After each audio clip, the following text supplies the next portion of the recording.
လေတော့ပါပတ်စံလို့အားလေလိုရှင်လို့ကိုဝယ်ပြီးမှရမှာ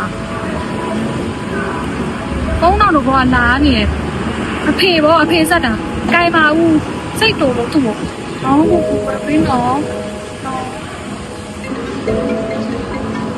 ဒီကြီးအဖေဟုတ်ကဲ့ရှိရလေဟုတ်ဒါပြောလိုက်နင့်ဖေဖုန်းလာတယ်နင်ကြိုင်အောင်လားနော်ကိုဝယ်ပြီးနော်ကိုနော်အဲ့ဒါပဲနော်ဘာလဲအာယုဖုန်းမကင်နဲ့သူ့ဖုန်းလိုက်မကင်နဲ့ငါဖေဖုန်းတော့ငါတော့ဘလက်လေးနဲ့ထည့်မလို့လာကအာယုနေဘာလို့လဲအာယုမှာ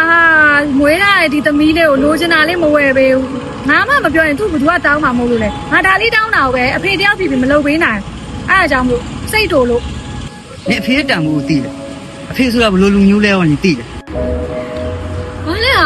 နင်တရားဟောမလို့လားနားကြီးရဲ့ဒိုးတော့နေနင်ကိုအမေက6လလွယ်10လမှငွေထုတ်ခဲတယ်ဆိုပေမဲ့နင်အဖေကနင်ငွေကလေးကအခုချိန်ထိနင်ဘွားကိုအသေးစိတ်ဖန်တီးပေးနေတယ်နင်ဘွားကိုတာယာအောင်လုပ်ပေးနေတာအဖေပဲအဲ့ဒါနင်နားလေလား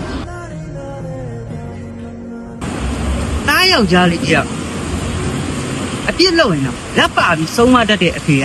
သမီးမင်းကလေးတယောက်အပြစ်အကြီးလုံးနေတော့နောက်တစ်ခါမလုံးနဲ့ဆိုရင်နှက်ထွက်သွားတယ်အဖေပဲအဲ့လိုအဖေမျိုးကိုနင်မစော်ကားနဲ့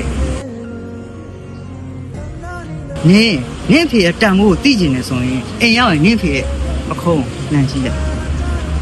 အဲ့ဒါမှနင်ဖေရဲ့တန်မို့ကိုနင်သိတယ်